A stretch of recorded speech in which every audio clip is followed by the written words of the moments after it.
나오는 세 천사의 기별 가운데 셋째 천사의 기별 지난 시간으로 마쳤는데요. 복습 간단히 하고 오늘 공과 넘어가죠.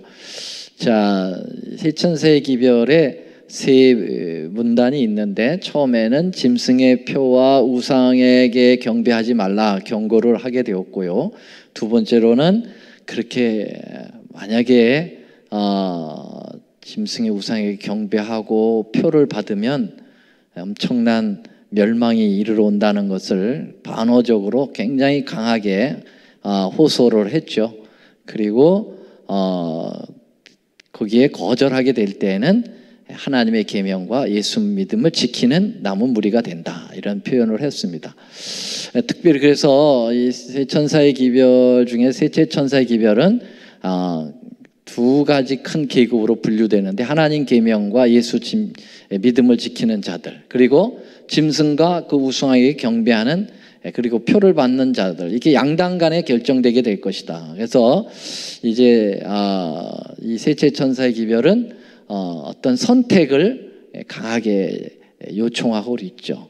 그래서 순종하여 구원에 이를 것이냐, 불순종하여 멸망에 설 것인가, 이제는 결정할 때가 됐다라고 하는 거. 그런데 이제 특별히 이 짐승의 표 얘기가 나오니까 결국은 그 반대는 이제 안식일, 하나님의 인을 생각하지 않을 수가 없죠. 그래서 결국은 이 마지막 때는 하나님의 인을 받느냐, 짐승의 표를 받느냐, 이 두 계급으로 나눠지게 될 것이다. 그래서 하나님의 인을 얼마나 중요하기 때문에 이제 그 하나님의 인에 대한, 하나님의 도장에 대한 말씀을 제가 좀 드렸습니다. 그래서 하나님의 도장을 안식일로 여러 곳에 표현했는데 성경에 4번 나오고 출애굽기에 2번, 그 다음에 에스겔서에 2번 나온다고 그랬어요. 그래서 이 안식일 속에는 이제 소유의 개념이 들어있기 때문에 하나님과 인간 사이에 도장을 찍을 수밖에 없다. 그래서 안식일을 잃어버리면 짐승의 표가 자연스럽게 받아지게 되고 하나님과의 언약 관계가 끊어지는 거죠. 그래서 셋째 천사의 기별에서 아주 중요한 이 안식일의 소유 개념을 잊어버리면 안 되겠다. 거룩의 개념이라는 것은 따로 떼어 구별하다라는 것이죠. 그래서 거룩한 하나님과 거룩한 인간이 이제 서로 만나는 그러한 개념이 있기 때문에 이제 안식일을 도장으로 삼았다. 그래서 우리가 세상 사람들하고는 좀 구별되어야 되고요. 세상에 그들이 가지고 있는 가치관과 구별되어야 되겠습니다. 그리고 우리가 지키는 예배일도 구별하여 지켜야 되겠죠. 자, 그 다음에 참 경배제의 개념이 있다고 그랬습니다. 안식일 속에는 하나님 앞에 예배드려야 될 당위성 2가지, 하나는 창조, 하나는 구속이라고 그랬고요. 그래서 하나님께 영광과 찬양과 경배를 드리는 것이 합당하다. 왜냐하면 하나님께서 만물을 지으셨기 때문이다. 창조주의이기 때문에. 두 번째로는 이제 하나님이 우리를 구원하셨기 때문에 찬송 받으시기에 역시 합당하다. 이 2가지 개념이 다 창조의 기념일과 구속의 기념일의 안식일 속에 담겨져 있어서 도장이 될 수 있고, 그것을 통해서 하나님 쪽을 바로 선택할 수 있는 길이 생긴다. 그 다음에 보편 개념, 이 안식일은 모든 인류에게 약속하는 것이죠. 그래서 어떤 유대인들만의 안식일이 아니라 이방인들까지도 이 안식일 속에 들어오면 하나님의 언약 관계, 도장이 함께 지키게 되는 거죠. 왜냐하면 하나님은 모든 세상 사람들하고 사랑을 하시기 때문에 그렇습니다. 어떤 특별 민족이나 특별 denomination, 교파와 상관없이 말이죠. 그래서 보편 개념이 있기 때문에 이 안식일이 도장이 된다. 그 다음에 이제 불멸의 개념, 하나님의 언약의 도장이 중간에 없어지면 아무 소용이 없죠. 그래서 끝까지 이 도장은 남아 있어야 되죠. 그래서 새하늘과 새 땅에 가서도 안식일이 지켜지기 때문에 이 영원성, 하나님의 영원한 그 도장이 성취가 되게 되는 것이다, 이렇게 말씀드렸고요. 그 다음에 이제 침례 서약의 개념이 있다. 이 말은 안식일은 하나님과의 언약에 아주 중요한 게 침례인데, 침례는 죽고 장사 지내고 부활하는 개념이 있다. 그런데 안식일은 우리 자신을 죽일 수 있는 기능이 있다고 그랬죠. 아무 일도 하지 않게 되면 직업을 잃을 수 있고, 직업이 잃어버리면 수입이 없고, 수입이 없으면 먹을 게 없어 결국 죽는 거죠. 그러니까 결국은 생명을 걸 수 있는, 하나님을 위해서 생명을 걸어야 하는 그러한 상황까지도 우리가 갈 수가 있다. 그래서 안식일을 통해서 우리는 자기를 부인하고 오직 십자가를 지고 주님을 쫓는 그러한 훈련을 받을 수 있고, 거기서 하나님 편을 끝까지 선택해 갈 수 있고, 그래서 셋째 천사의 기별이 잘 지켜지게 된다. 그리고 셋째 천사의 기별은 영원한 역시 복음이기 때문에, 복음은 하나님의 구원이 은혜로 얻어진다는 사실을 가르쳐주고 있죠. 근데 안식일은 특별히 이제 은혜로 하나님께서 우리를 구원하신다라고 하는 것을 여기서 표현해주고 계십니다. 신명기 5장 15절에 보면 애굽에서부터 너를 구원해냈기 때문에, 그렇기 때문에 안식일을 지키라고 한다. 안식일을 지켜서 애굽에서 나온 게 아니고, 다시 말하면 구원을 받기 위해서 안식일을 지키는 게 아니라 안식일을 지킴으로 구원이 얻어지는 게 아니고, 구원받았기 때문에 이제 안식일이 지켜지게 된다. 이런 개념들이 다 셋째 천사의 기별을 성취시킬 수 있는 아주 중요한 요소들이기 때문에 말씀을 드렸고요. 안식일의 이제 마지막 개념은 이제 도장의 개념이 있어요. 그래서 하나님이 도장이라고 했는데 왜 도장이 되는가? 통치자의 도장에는 세 가지의 항목이 들어가야 돼요. 하나는 이름, 두 번째는 직위, 세 번째로는 통치 영역. 그래서 name, 그 다음에 position, 그 다음에 territory, 이게 다 들어가야 되죠. 근데 이게 다른 십계명 중에서 유일하게 이제 안식일 계명에만 이 세 가지가 있다고 그랬습니다. 하나님의 이름은 여호와, 여기에 있죠. 그 다음에 신분, 하나님은 여호와는 하나님이십니다. 그래서 여기 먼저 여기 나오네요. 여기에 직위가 나오고, 그 다음에 테리토리, 하늘과 땅과 바다와 그 가운데 모든 것, 이런 세 가지 영역이 안식일 속에 있기 때문에 도장이 된다, 그렇게 말씀드렸습니다. 그래서 하나님의 율법을 범하는 자는 짐승의 표를 받게 되는 이유가 이렇게 하나님과의 관계가 훼손되기 때문에 그렇습니다.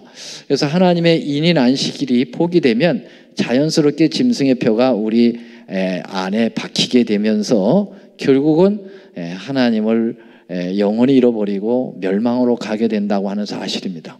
그래서 이 두 가지, 멸망에 가증한 것, 이것은 사단이 이제 하나의 자기의 깃대로 생각하는 것입니다.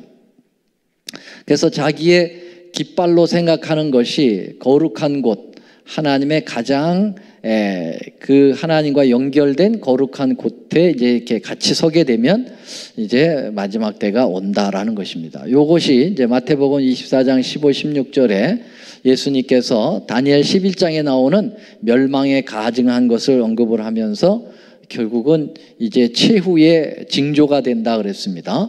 그래서 이 멸망에 가증한 것이 거룩한 곳에 선 것을 보거든을 누가복음에서는 이렇게 표현하고 있습니다. 너희가 예루살렘이 군대들에게 에워싸이는 것을 보거든. 그래서 거룩한 것은 예루살렘이 되고 그 다음에 멸망에 가증한 것은 군대들입니다. 군대들은 결국은 로마 군대를 의미하고 있고요. 예루살렘은 이제 하나님의 가장 거룩한 지역인 성전이 있기 때문에 하나님의 거룩한 곳이라고 볼 수가 있겠습니다. 그래서 이 가장 거룩한 곳은 뭘까요? 이 예루살렘. 그리고 예루살렘의 거룩한 것은 하나님 성전의 거룩한 곳은 지성소의 가장 거룩한 것은 법궤 아래 가장 거룩한 것은 십계명의 또 가장 중심에 있는 안식일. 그래서 이 거룩한 것은 하나님의 교권, 하나님의 신권이라고 할 수 있을까요? 신적 권리죠. 거기에 안식일이 들어가 있는데 여기를 대항해서 멸망에 가증한 것, 이것은 바로 로마의 깃발인데 로마 제국이 될 수 있고 또 나아가서는 로마 뭐가 되어 있습니까? 그 캐토릭이라고 될 수 있겠죠. 그래서 로만 캐토릭의 깃발과 같은 게 바로 뭐냐? 그게 이제 권위의 표라고 생각하는 썬데이죠. 그래서 안식일 대신 썬데이가 이렇게 대립하여 서게 되면 결국은 이제 멸망이 가까이 온다는 거예요. 그래서 이게 이제 한마디로 얘기하면 권리로서 이제 등장할 때 자율적인 선택에 의해서가 아니라 이제 강제로 안식일 대신 일요일을 지키도록 그렇게 법령이 내려지게 될 때 그때 이제 세상의 멸망은 매우 코앞에 와 있다는 것을 이야기합니다. 이제 우리는 이 역사가 곧 이르러 올 것을 예언적으로 생각하게 되죠.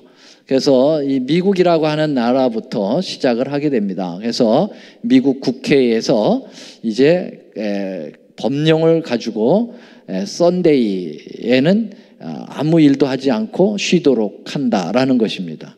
그것은 결국은 안식일에는 일을 하라라고 하는 계명이 그 나름대로의 법령이 되기 때문에 결국은 이 종교 탄압이 있게 된다고 하는 사실이죠. 이러면서 마지막 그 사단이 자기의 권력을 최고로 발휘하면서 종말로 가고 있다라는 것을 말씀을 드렸습니다.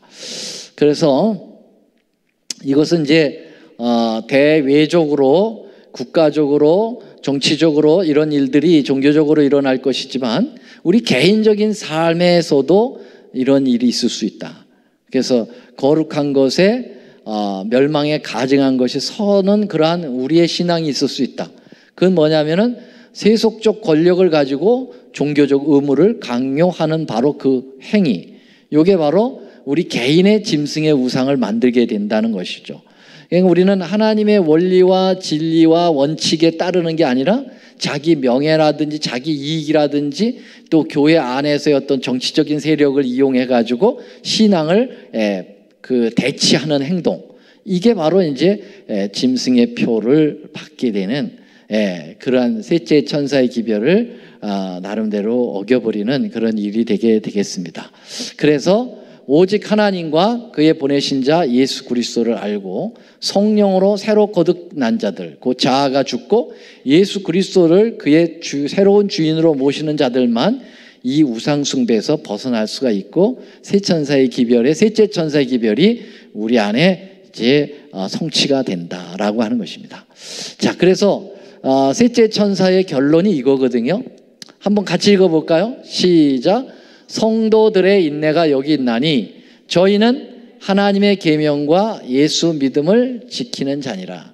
예, 이 두 가지가 이제 성립이 될 때 짐승의 표와 짐승의 우상으로부터 벗어난 우리의 삶이다 볼 수가 있겠습니다. 그래서 하나님의 계명, 예수의 믿음, 이건 신앙의 두 축이에요. 이 두 축이 다 있어야 합니다. 일반 개신교회는 이 예수 믿음 쪽으로 상당히 발전한 듯 보여요. 그래서 믿습니까? 그렇게 물어보면 예, 아멘, 믿습니다 그래요. 근데 뭘 믿느냐? 구원 받았습니까? 구원 받았습니다. 아주 구원에 대한 확신이 커요. 뭘로? 예수님의 십자가로. 그래가지고 이제 거기서 더 나가지 못하고 예수님 십자가로 구원을 받았기 때문에 I am free. 근데 죄로부터의 프리가 아니라 막 아무렇게나 막 살아도 된다는 것으로부터 프리라고 그렇게 생각을 해요.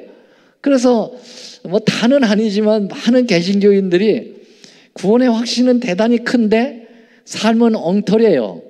그냥 막 살아가는 거예요. 아무거나 막 먹고, 뭐 세상 사람이나 하나님이 믿는 사람이나 구분이 거의 없어요. 거룩의 구분이 없고, 그냥 교회에서만 교인이고 나가선 세상 사람이에요.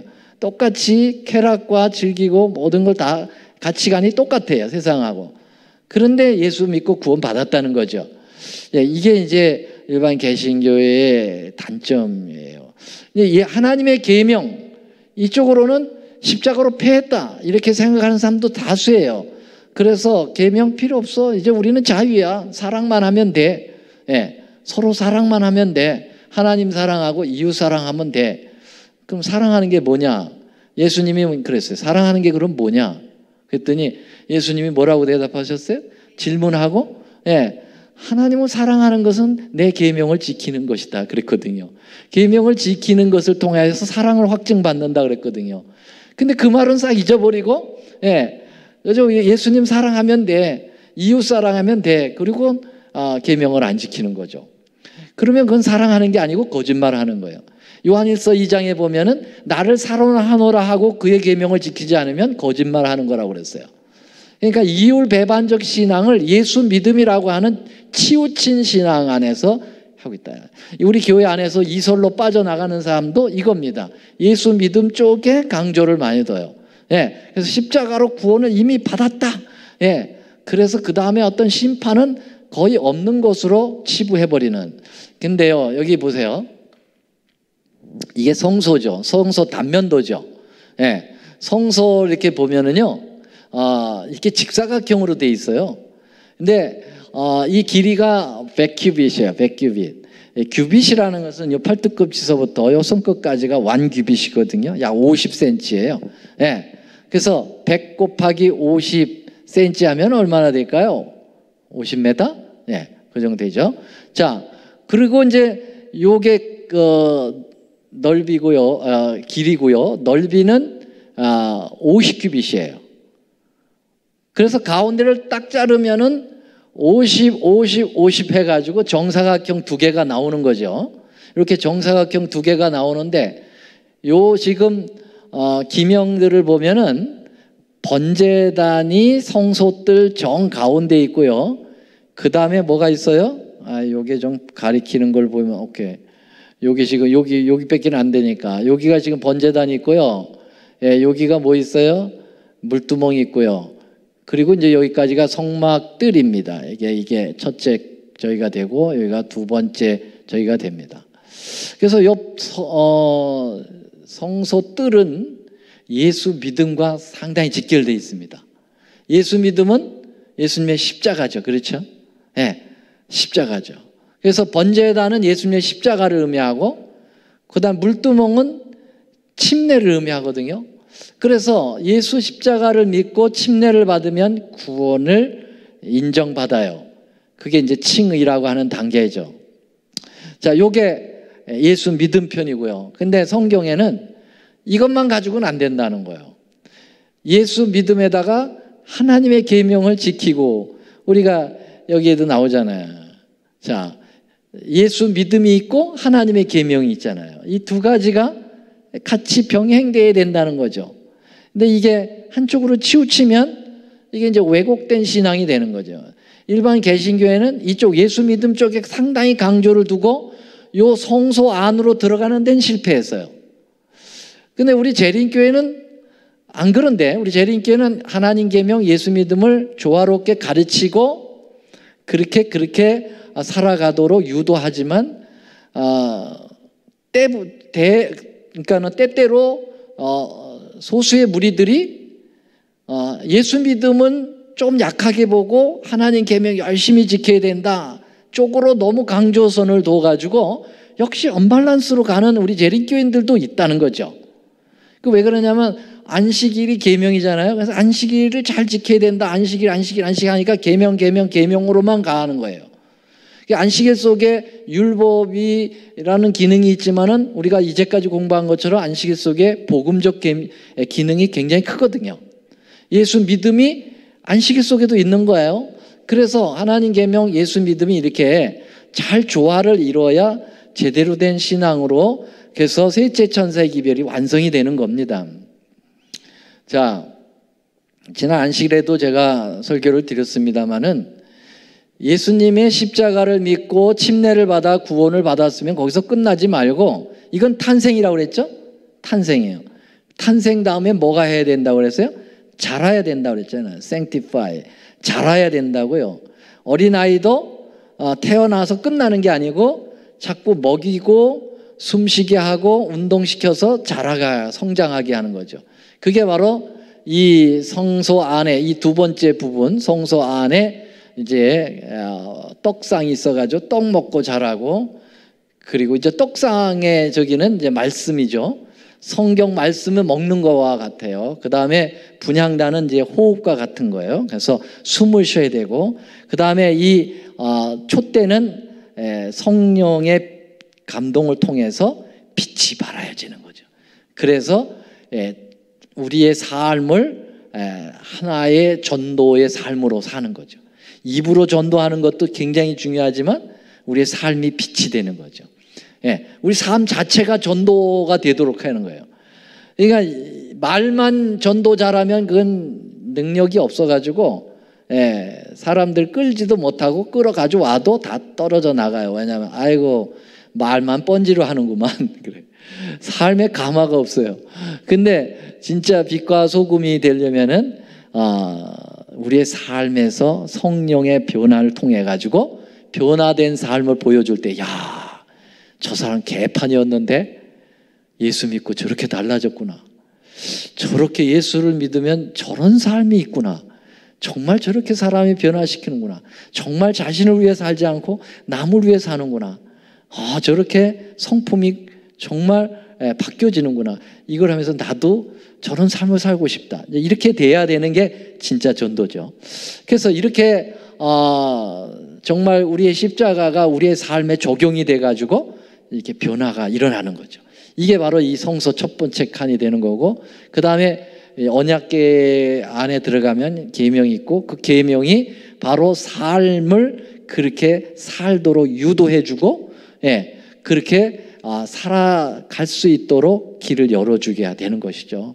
그래서 예수 믿음과 하나님 계명이 두 가지가 이렇게 꼭 있어야 셋째 천사의 기별이 이제 완성이 된다라는 것을 말씀드렸습니다. 자, 그러면은 이제 세 천사의 기별은 모두 여기서 완성을 짓고요. 오늘은 이제 나머지 부분이에요. 14장 13절서부터 20절까지가 나머지 부분인데, 이 나머지 부분을 7절이죠. 7절을 공부하면서 오늘 매듭을 짓도록 하겠습니다. 자, 14장 13절 한번 같이 읽어볼까요? 시작. 또 내가 들으니 하늘에서 음성이 나서 가로되 기록하라. 자금 이후로 주 안에서 죽는 자들은 복이 따심에 성령이 가라사대 그러하다. 저희 수고를 그치고 쉬리니 이는 저희 행한 일이 따름이니라 하시더라. 세 천사의 기별을 딱 마치고 바로 나온 말이 뭐냐면은 지금, 이 자금이라는 말은 지금이에요. From now, 지금부터 이후로 죽은 자들은 복이 있다. 그렇게 얘기했어요. 여러분, 성경에 몇 복이 나온다고 그랬죠? 몇 복? 이것까지 쉬는 거예요? 이거 쉬면 안 되고, 다시. 몇 복? 7복이란 놈이에요. 7복이.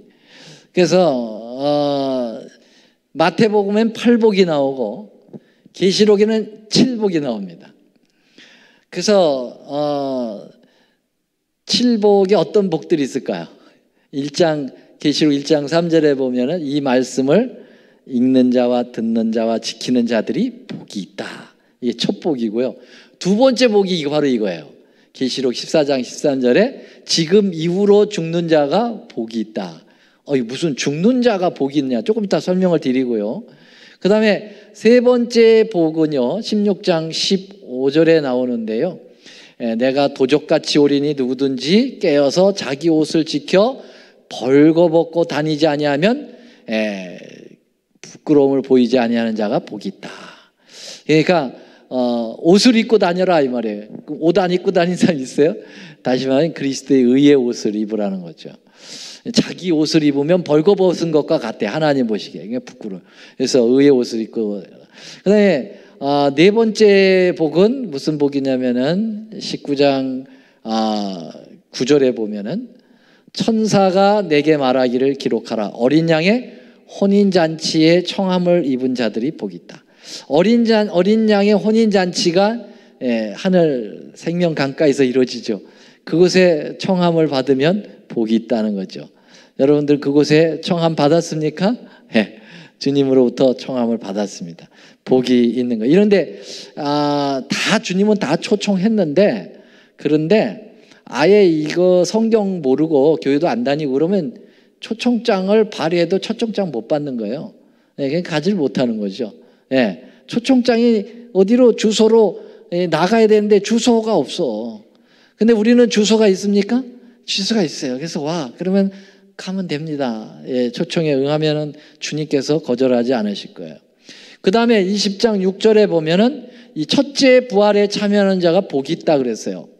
여러분 부활은 몇 가지 부활이 있죠? 두 가지, 세 가지. 첫째 부활, 둘째 부활, 특별 부활. 예, 그렇죠. 첫째 부활은 이제 예수님 재림할 때 구원받는 사람들이 부활하는 거죠. 둘째 부활은 멸망받는 사람들, 천년기 후에 이제 심판의 부활이 일어나는 게 됐죠. 악인들의 부활이에요. 특별 부활은 예수님께서 특별한 목적으로 부활을 시키는 거죠. 예수님께서 십자가에 달리실 때 무덤이 흔들리면서 성도들이 일어나고 부활하실 때도 무덤에서 성도들이 일어났어요. 그 이제 특별 부활이죠. 그래서 이제 하늘로 올라간 사람들 24장로가 이제 구성이 됐다고 얘기하잖아요. 그리고 계시록 1장 7절에 보면 뭐라고 그랬어요? 구름을 타고 오시리라. 각인의 눈이 그를 보겠고 뭐한 자들도 보리요? 찌른 자들도 보리요. 여러분 재림할 때는 찌른 자는 일어나면 안 돼. 그죠? 악인이니까. 악인은 천년기 후에 일어나야 되는데 찌른 자들도 본다라는 말은 그 사람들은 특별 부활을 시켜서 니들이 찌른 존재가 과연 어떤 존재인지 알아? 그걸 보여주시는 거예요. 그 사람들 일어나서 놀랄까 안 놀랄까요? 와, 내가 십자가에서 찔렀던 조롱하고 십자가에 못 박으라고 소리치고 그랬던 저분이 메시아구나. 정말 예수님이구나.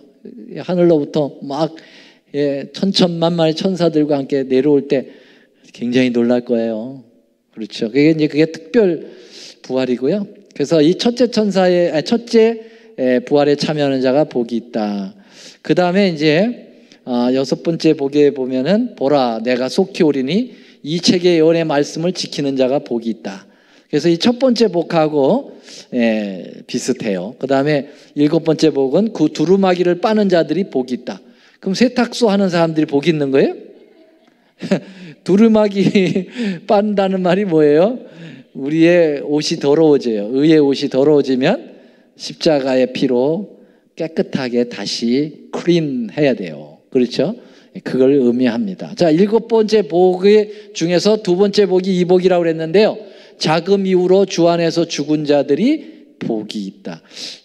지금 이후가 언제를 얘기할까요? 셋째 천사의 기별을 증거하고 바로 나서 언급을 했기 때문에 이것은 지금 얘기하는 게 아니라 세 천사의 기별이 증거된 그때로부터를 얘기합니다.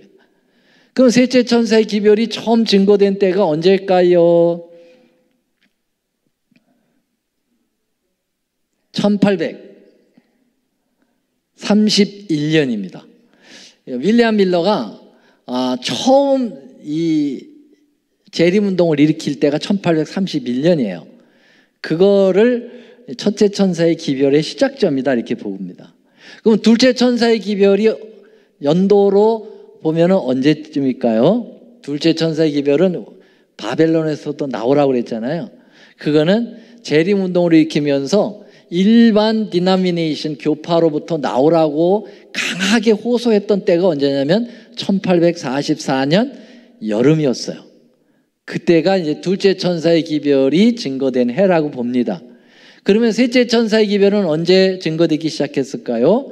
1844년 가을 10월 22일 그 예수님 재림하신다고 한 그 날짜. 다시 말하면 2300주야가 마치고 예수님이 이 땅으로 내려오신 것이 아니라 하늘 성소에서 지성소로 가는 그 하늘 지성소에 대한 기별이 증거될 때, 그게 이제 셋째 천사의 기별로 봅니다.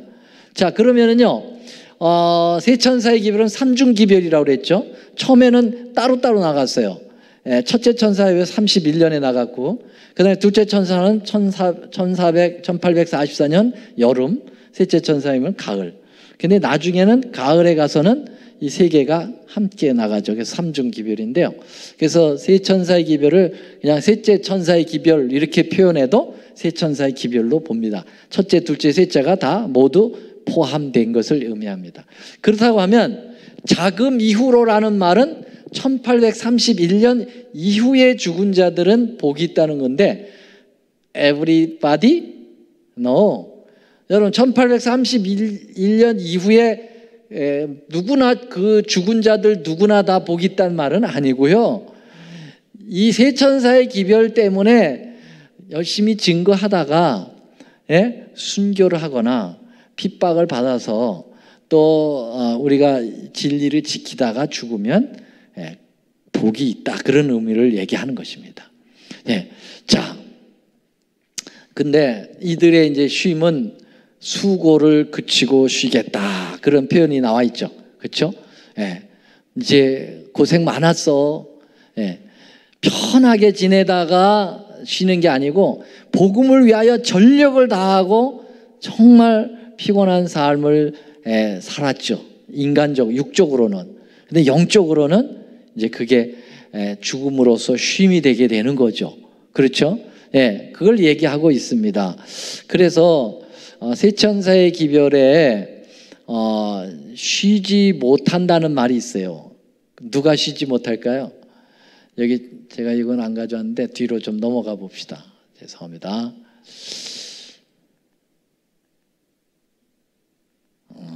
죄송합니다. 이게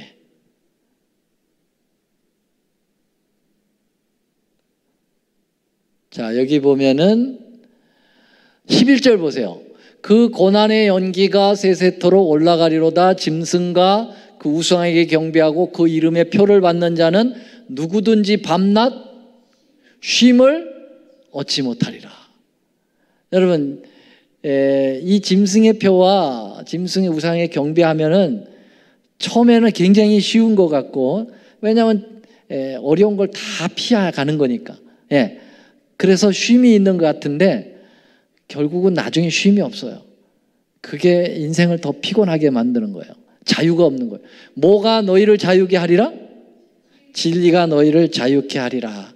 그래서 이 짐승의 표를 받고 우상에 경배하는 자들하고의 완전 차이점이 뭐냐? 이 쉼의 차이점이에요. 그래서 여기 보면은 뭐라 그랬어요? 자금 이후로 주 안에 죽은 자들이 수고를 그치고 쉬겠다, 그런 의미를 가지고 있는 것입니다. 자, 그러면 여기 우리가 14장 문단을 한번 좀 다시 한번 좀 보고요, 나머지 부분을 해석하겠습니다. 계시록 14장을 1절로부터 5절을 1문단이라고 보고요, 2문단은 6절서부터 13절이고요, 3문단은 14절서부터 20절입니다. 근데 히브리 문학 구조에는 이렇게 이 땅콩 그 법칙이라고 그래가지고 가운데다 알맹이 땅콩이 들어있고 양쪽에 이렇게 위에 아래로 껍데기가 있어요. 그러면 이 땅콩 구조로 보면은 어디가 알맹이일까요? 몇 절서부터 몇 절까지가? 6절서부터 13절, 요게 알맹이에요. 계시록 14장의 알맹이가 6절서부터 13절. 그게 뭐라고 그랬어요? 세 천사의 기별이 알맹이란 말이에요. 이 알맹이를 중심에 두고 1절부터 5절은 14만 4천인의 신혼이 나오는데, 이거는 세 천사의 기별을 증거하는 무리가 누구냐에 대한 얘기를 하고 있어요. 그럼 세 천사의 기별을 증거하면서 그 안에 죽은 자들이 복이 있다라고 포함된 그 사람들이 바로 뭐냐면 14만 4천인들이에요. 그러니까 여러분, 세 천사라는 것은 엔젤이 아니라 메신저라고 그랬죠. 기별자들이에요. 그러니까 우리가 이 14만 4천인 속에 들어가야 되는 거죠. 그래야 세 천사의 기별을 온전히 증거한다는 거죠. 자, 그래서 첫 번째 부분 껍데기에는 누가 이 기별을 담당할 거냐, 두 번째 부분은 알맹이, 세 천사의 기별. 그럼 세 번째 껍데기 부분이죠. 요건 뭐냐면 세 천사의 기별은 그럼 언제 증거될 거냐, 그걸 나타내고 있어요. 그래서 세 천사의 기별은 바로 요 세 번째 문단이 일어난 사건 직전에 전하는 거라는 거죠. 그럼 14절에서 20절의 사건이 무슨 사건이라고 나와 있어요? 예수님의 재림 사건이라고 나와 있어요. 재림 사건. 그래서 이 재림 사건인데, 그러면 예수님 재림 직전에 세 천사의 기별이 완성이 되고 예수님이 재림하신다는 거예요. 그러니까 세 천사의 기별이 완성이 안 되면, 이 기별이 땅끝까지 증거되지 않으면 예수님 재림 오십니까? 안 오십니까? 안 오십니다. 그래서 마태복음 24장 14절에 천국 복음이 온 세상에 증거되기 위하여 전파되리니 그제야 뭐가 오리라? 끝이 오리라. 그래서 이 천국 복음은 영원한 복음인 세 천사의 기별이거든요. 그러니까 세 천사의 기별이 끝나야 그제야 끝, 예수님의 재림이 오게 되는 거예요. 자, 그래서 오늘 남은 시간 동안에 이 예수님의 재림으로 재림을 상징으로 표현하고 있는데 무슨 표현일까요? 왜 안 돼요? 자, 이겁니다. 자, 보면은 한번 14장 14절 시작. 또 내가 보니 흰 구름이 있고 구름 위에 사람의 아들 같은 이가 앉았는데, 자, 사람의 아들 같은 이를 두 글자로 줄인다면, 오케이, 예수도 정답이고, 또 제가 원하는 답은 아니에요. 두 글자로 줄인다면은 사람의 아들 같은 이, 인자죠, 인자. 그렇죠? 인자는 예수님을 나타내죠. 그렇죠? 그래서 예수님이 구름 타고 계시면은 뭐 하는 거예요? 재림하시는 거죠? 그러니까 재림 광경을 나타내고 있어요. 근데 여기서 이 계시록 14장에서 표현하는 예수님의 재림은 손에 뭘 가지셨다고 그랬어요? 이한 낫을 가졌다. 이한이 뭐예요? 이한. 우리 양철 선생님, 이한이 뭡니까? 모르겠어요? 이한. 이게 참 한국 그 성경이 좀 어려워요. 이한이라는 건 예리하다, 아주 날카로운 낫을 가지셨다는 거죠. 여러분, 낫은 어떤 때 사용하죠? 추수할 때. 그래서 벼 많이 익을 때 낫으로 베어봤어요? 저 많이 해봤습니다. 예, 벼 다 익으면은요 낫으로 빕니다. 낫으로. 요새는 뭐 이게 컴바인으로 해가지고 축축축축 벼가지고 탈곡까지 딱 나오지만 옛날에 그런 게 어디 있어요? 한 포기 한 포기 잡고 낫으로 베어대야 돼. 참 어려웠어요. 옛날에 농사짓기 어려웠어요. 그래서 이 낫을 들었다고 하는 것은 잘 익은 곡식을 추수한다는 거예요. 추수의 의미가 있어요. 근데 성경에는 추수하는 것을 뭐로 표현하고 있냐면 마지막 심판을 두고 얘기하고 있어요. 그래서 곡식을 거둬들여 가지고 알곡은 곡간에 들이고 쭉정이는 어디에다가 불에 태워요. 그런 것처럼 예수님이 이 땅에 추수꾼으로 오셔가지고 잘 익은 신앙적 알곡들은 하늘 곡간에, 그리고 겉으로는 익은 것 같은데 쭉정이가 된 그런 존재들은 이제 불에 태워서 소멸을 시켜버리죠. 그러한 양당 간의 결정을 하는 일들에 대하여 언급하고 있었어요. 그래서 아까 우리가 처음에 세 천사의 기별은, 특별히 셋째 천사의 기별은 좌우당 간에 선택하라는 기별이라고 그랬죠. 이 좌우당 간의 선택의 결과가 어떻게 되는가를 이 계시록 14장 마지막 부분에다 설명하고 있다는 거예요. 그래서 하나님 잘 섬기면 알곡으로 드려지고, 계속 거절하고 또 거절하고 또 거절하고 그러면 결국 존재가 끝나는 거예요. 심판을 받게 되는 수밖에 없는 거죠. 그래서 하나는 여기 이한 낫을 가지고 오는 이 추수꾼이, 하나는 예수님으로 표현되어 있고요, 하나는 천사로 표현되어 있어요. 그런데 예수님으로 표현된 이한낫을 가진 인자는 곡식을 추수해요. 근데 천사로 표현된 추수꾼은 포도를 추수합니다. 그래서 알곡을 추수하는 그러한 장면은 구원받는 무리를 표현하는 거고요. 포도를 추수하는 장면은 이것은 멸망받은 자들에 대한 표현이라고 볼 수가 있겠습니다. 그래서 여기 14절서부터 16절까지는 이제 알곡 추수가 나오죠. 그 다음에 보세요. 요거는 또 다른 천사가 하늘에 있는 성전에서 나오는데 이한낫을 가져. 여긴 천사가 나오죠. 아까는 사람과 하나님의 아들 같은 예수님 인자라고 돼 있고요. 근데 여긴 천사예요. 근데 낫을 가지고 포도송이를 거두라. 그 포도가 익었느니라 그랬어요. 자, 이게 이제 첫 번째 알고 거두러 오시는 예수님의 그림을 이렇게 그렸어요. 이 손에 낫이 이게 낫인데 어떤 사람은 이걸 이제 홀로 볼 수도 있고요. 근데 이게 우리나라 낫은 기역자로 돼 있잖아. 근데 이게 중동의 낫은 이렇게 돼 있나 봐요.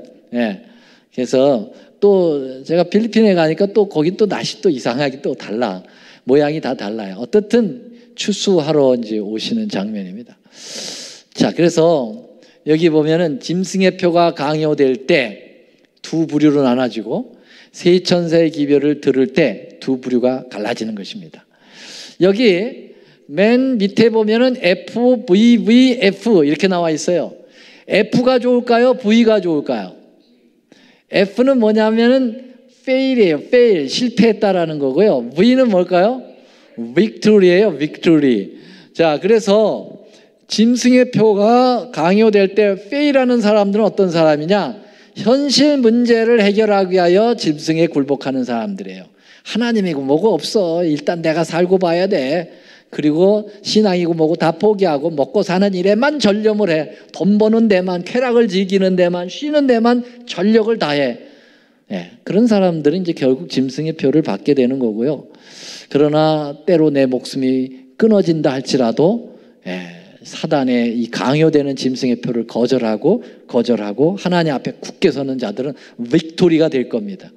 그 다음에 세 천사의 기별, 하나님 경고 기별 전할 때 그 말씀을 받고 기뻐하고 예수의 하나님의 계명 지키고 예수 믿음을 가진 자들은 빅토리 할 겁니다. 아멘. 승리할 거예요. 그러나 세 천사의 기별, 그까짓 게 뭐요? 다 쓸데없어. 그리고서는 당장 살아야지. 기별을 불신하고 거절하고 따르지 않고 자신의 고집을 내세우고 계속해서 자기 가치관으로 가는 사람은 어떻게 할 수가 없어요. 저도 어떻게 할 수도 없고 누구도 어떻게 할 수 없어요. 하나님도 어떻게 할 수가 없어요. 어떻게 할 수가 없구나. 내가 널 정말 사랑하고 어떻게든지 구원하고 싶은데 어떻게 할 수가 없네. 하나님은 강제하는 안 하시니까요. 신앙을 강제하지 않습니다. 자유의지를 주셨기 때문에 그렇습니다. 자, 그래서 이 곡식 추수는요, 먼저 이 곡식 추수는 성경이 여러 번 나옵니다. 사실은요. 이 곡식 추수에 대하여 그 에레미야서에도 나오고요, 요엘서에도 나와요. 근데 이 요한이 이 계시를 보면서 이 요엘서를 아마 인용했던 것으로 봅니다. 요엘서는 구약 성경이죠. 3장 13절. 한번 다 같이 읽어보겠습니다. 시작. 너희는 낫을 써라. 곡식이 익었도다. 와서 밟을지어다. 포도주 틀이 가득히 차고 포도주 독이 넘치는 그들의 악이 크미로다.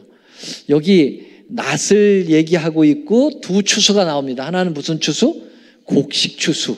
그 다음에 무슨 추수? 포도 추수가 나오는데 포도를 뭐라고 그랬어요? 독이, 악이 그랬어요. 그래서 이게 계시록 14장 후반부에 나오는 것을 그대로 표현하고 있구나. 이렇게 볼 수가 있게 되겠어요. 여기서 아마 인용을 한 것으로 보여집니다. 자, 여러분, 그래서 예수님도 이 곡식 추수에 대하여 마지막 심판으로 이제 표현하고 있습니다. 예수님이 하신 말씀. 자, 한번 같이 읽어볼까요? 마가복음 4장 29절입니다. 시작. 열매가 익으면 곧 뭘 된다고요? 낫을 대나니 이는 추수할 때가 이르렀다. 예? 그래서 그 다음에는 알곡은 곡간에 쭉정이는 불에 던지고 이 표현이 나오거든요. 그러니까 이게 마지막 심판 때를 이야기합니다. 예수님이 이 땅에 오시면 심판이 되는 거죠. 예. 그래서 곡식을 익은로 추수되는 존재들은 환희의 날이에요. 예. 셀레브레이션, 축복의 날이요, 거대한 절정의 날인데요.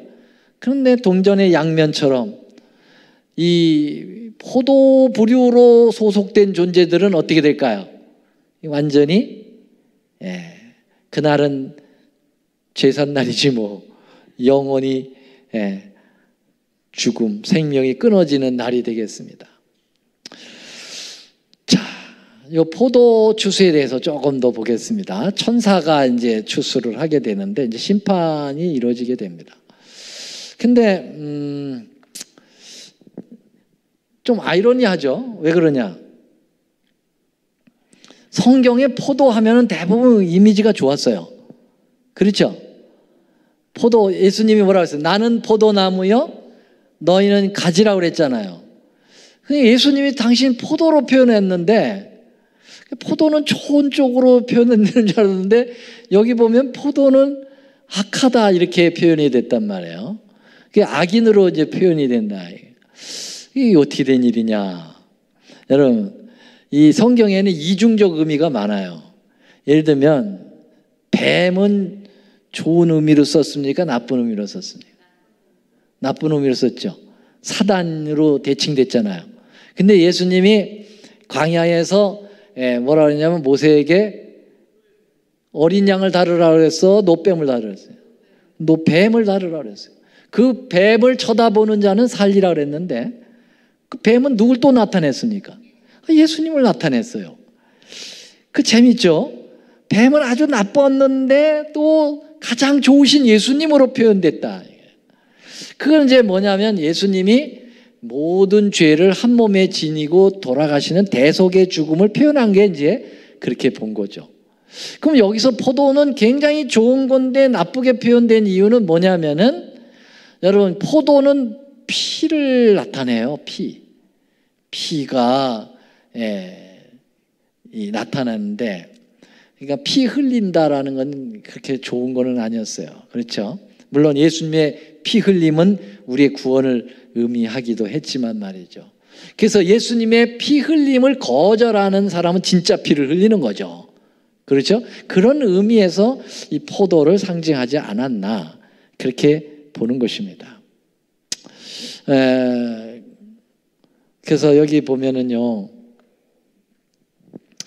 그 이사야서에 보면은 이 포도와 그리스도의 피를 연결해서 잘 표현하고 있습니다. 제가 여기 보니까요, 에돔에서 오며 홍의라는 말이 뭐냐면은 붉은 옷을 입고 보스라에서 오는 자가 누구요? 화려한 의복, 큰 능력을 걷는 자가 누구냐? 그는 내니 의를 말하는 자요, 구원하게 능한 자다. 어찌하여 내 의복이 붉으며 내 옷이 포도즙 틀을 밟는 것 같으냐?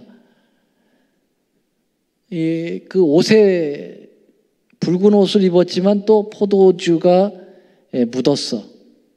그래서 여기 보니까 만민 중에 나와 함께 한 자가 없어 내가 홀로 포도즙 틀을 밟았는데 내가 노함을 인하여 무리를 밟았고 분함을 인하여 짓밟았으므로 그들의 선혈이 내 옷에 뛰어 내 의복을 더럽혔다.